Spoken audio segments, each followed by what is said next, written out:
ડભોઈથી કોંગ્રેસમાંથી જીતેલા તમામ ઉમેદવારોને અજ્ઞાત સ્થળે ખસેડાયા। 36 બેઠકમાંથી કોંગ્રેસે 21 બેઠકો જીતી જ્યારે ભાજપે 15 બેઠકો જીતી છે। ડભોઈ નગરપાલિકાની ચૂંટણીના પરિણામો જાહેર થયા બાદ હજુ સત્તાવાર રીતે બોર્ડની રચના પણ થઈ નથી, ત્યાં જ નગરનું રાજકારણ ગરમાઈ જવા પામ્યું છે। પાલિકાની કુલ 36 બેઠકોમાંથી કોંગ્રેસે 21 બેઠક પર વિજય મેળવી સ્પષ્ટ બહુમતી મેળવી છે, જ્યારે ભાજપને 15 બેઠકો મળી છે।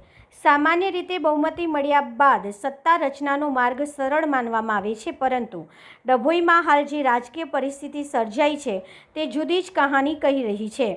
કોંગ્રેસમાં તોડજોડની રાજનીતિનો ભય ઊભો થતાં પક્ષ દ્વારા જીતેલા કેટલાક સભ્યોને અજ્ઞાત સ્થળે ખસેડવાની કાર્યવાહી કરવામાં આવી હોવાનું સામે આવ્યું છે। આ ઘટનાએ ડભોઈમાં રિસોર્ટ પોલિટિક્સની ચર્ચાને વધુ વેગ આપ્યો છે। મળતી માહિતી મુજબ કોંગ્રેસના આશરે 12 જેટલા જીતેલા સભ્યોને તાત્કાલિક નગરથી દૂર અન્ય સ્થળે ખસેડવામાં આવ્યા છે। કોંગ્રેસના નેતાઓ દ્વારા આ પગલાં પાછળનું કારણ સભ્યોને સુરક્ષિત રાખવાનું હોવાનું જણાઈ રહ્યું છે। પાલિકામાં બોર્ડની રચના ન થાય ત્યાં સુધી આ સભ્યોને બહાર રાખવાની વ્યવસ્થા કરાઈ હોવાનું પણ જાણવા મળ્યું છે।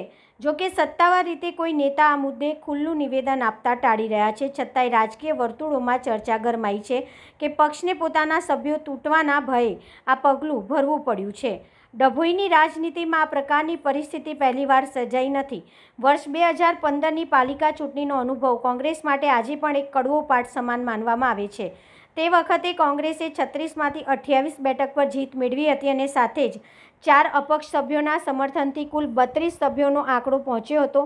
ભારે બહુમતી હોવા છતાંય કોંગ્રેસ લાંબા સમય સુધી સત્તા ટકાવી શકી ન હતી।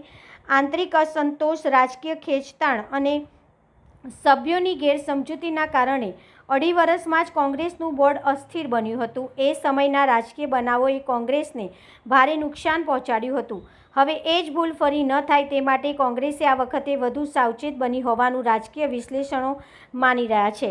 દૂધના દાઝેલા છાશ પણ ફૂંકી ફૂંકીને પીવે એવી કહેવત હાલ ડભોઈ કોંગ્રેસ પર યથાર્થ બેસતી જોવા મળી છે, કારણ કે સ્પષ્ટ બહુમતી હોવા છતાં કોંગ્રેસ કોઈપણ પ્રકારની રાજકીય અનિશ્ચિતતા લેવા તૈયાર નથી।